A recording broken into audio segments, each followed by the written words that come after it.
Bienvenue dans l'émission Saveurs divines. Cette bonne nouvelle du royaume sera prêchée dans le monde entier pour servir de témoignage à toutes les nations. Alors viendra la fin. Ce pain céleste vous est présenté par Immaculée Niraneza.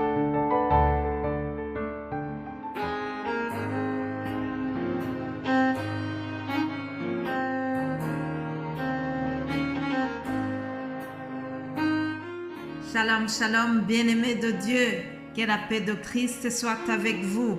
J'ai la joie de commencer encore cette journée en vous apportant le pain céleste, mais je voudrais commencer par une action de grâce pour notre Seigneur.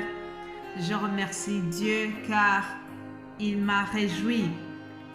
Permettez-moi de vous rappeler cette belle parole que Jésus a dit à ses disciples avant de remonter au ciel, en leur disant « Aimez-vous les uns les autres ». C'est à cela qu'on reconnaîtra que vous êtes mes disciples. Chers amis, le Seigneur a laissé une loi, un nouveau commandement d'amour qu'il a donné à ses disciples. Et c'était très important parce que c'était pour lui un signe qui permettra aux gens du monde de savoir que nous sommes les disciples de Jésus. Alors hier, j'ai vu des frères et sœurs qui ont vraiment mis en pratique cette loi que le Seigneur nous a laissée.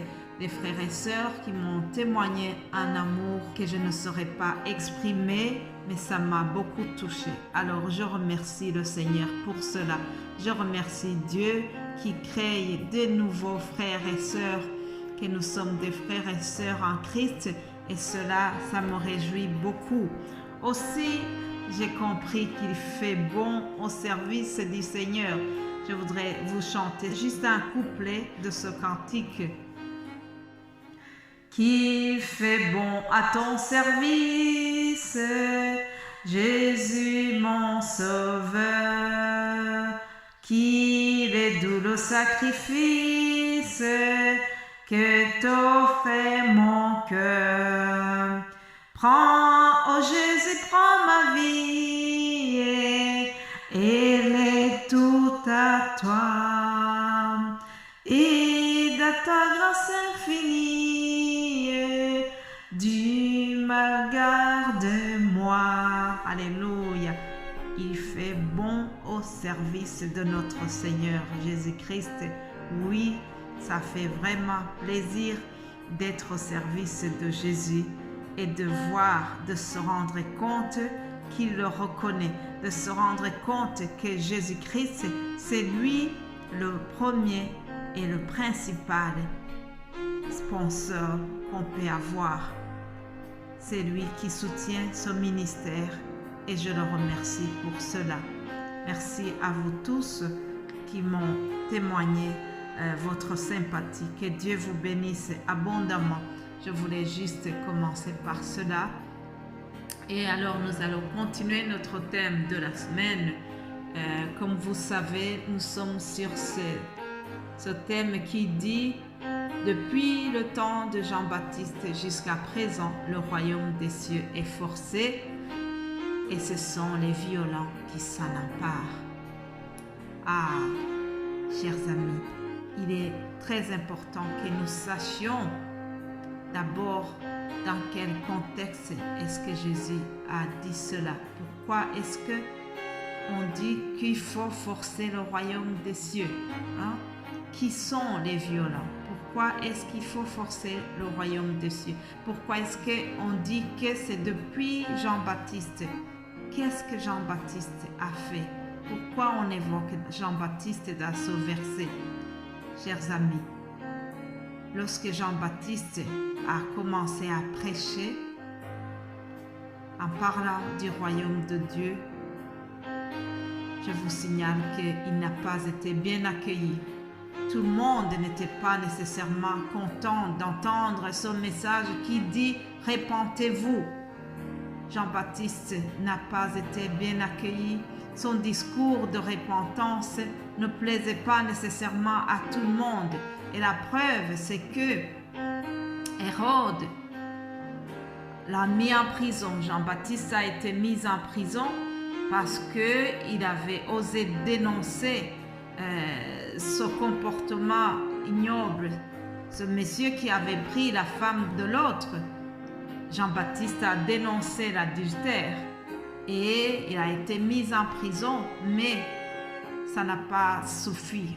On l'a même été le chercher en prison et Hérode l'a décapité.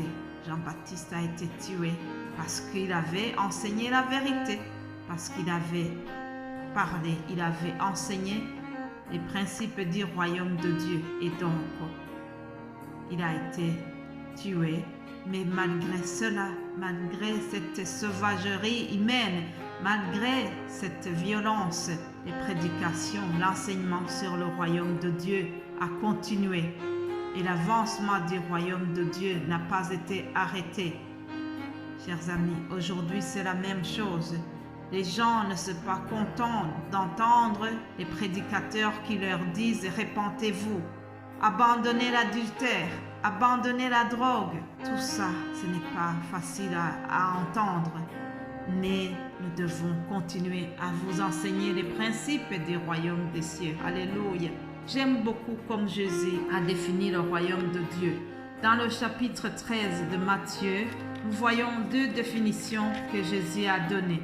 Il y a plusieurs paraboles qui sont données autour du royaume de Dieu, mais je voudrais vous lire les deux paraboles ici. Il est écrit, le royaume des cieux est encore semblable à un trésor caché dans un champ. L'homme qui l'a trouvé le cache et dans sa joie, il va vendre tout ce qu'il a et achète ce champ. Puis, le royaume des cieux est encore semblable à un marchand qui cherche de belles perles. Il a trouvé une perle de grand prix et il est allé vendre tout ce qu'il avait et l'a acheté. Ça, ce sont deux paraboles qui nous expliquent comment on se comporte par rapport à cette notion du royaume des cieux. Au fait, une fois qu'on a compris la valeur du royaume des cieux, on peut se donner pour l'acquérir. Lorsqu'on a déjà compris la valeur inestimable du royaume de Dieu, on se donne à fond. Des fois, chers amis, des fois, j'ai envie de rester sous la chaleur de ma couette au lieu de me lever et de venir préparer les enseignements que je vous donne chaque jour. Vous savez, ici en Europe, en plein hiver, il fait très froid. Et le matin, parfois c'est un combat contre le sommeil, contre la paresse. Mais il faut se forcer. Il faut se faire violence pour venir enseigner, pour venir parler du royaume de Dieu. Et c'est ça, être violent. Ce sont les violents qui s'emparent du royaume des cieux. Alléluia. Il faut se faire violence, chers amis. Lorsque l'Esprit de Dieu te murmure à l'oreille que tu dois prendre 50 € et que tu dois les donner à un inconnu, une personne que tu ne connais pas, mais qui est dans le besoin. Il y a un autre esprit qui peut te dire, mais enfin, tu exagères, tu ne le connais pas, pourquoi tu fais ça? Mais pour avoir le royaume de Dieu, il faut aussi fonctionner comme ça. Oui, chers amis, le royaume des cieux, ce n'est pas facile d'y entrer. Jésus-Christ a parlé d'autre chose qui m'aide à expliquer cela. Il a dit, entrez par la porte étroite, car large est la porte, spacieux le chemin qui mène à la perdition, et il y a beaucoup qui entrent par là. Mais étroite est la porte, resserrée le chemin qui mène à la vie, et il y en a peu qui les trouvent. Alléluia. Que Dieu nous aide à ne pas emprunter ce chemin, cette porte large. Jésus a voulu souligner que pour entrer dans le royaume de Dieu, il faut passer par une porte étroite. Bien sûr, si nous sommes dans une porte étroite, cela implique qu'il faut se bousculer. C'est ça, se faire violence, puisque ce n'est pas facile d'y entrer. Il faut se bousculer. chers amis. Je vois que le temps passe, mais je vais continuer ces explications demain. En attendant, je vous souhaite de passer une excellente journée. Soyez bénis au nom de Jésus-Christ, notre Seigneur. Amen.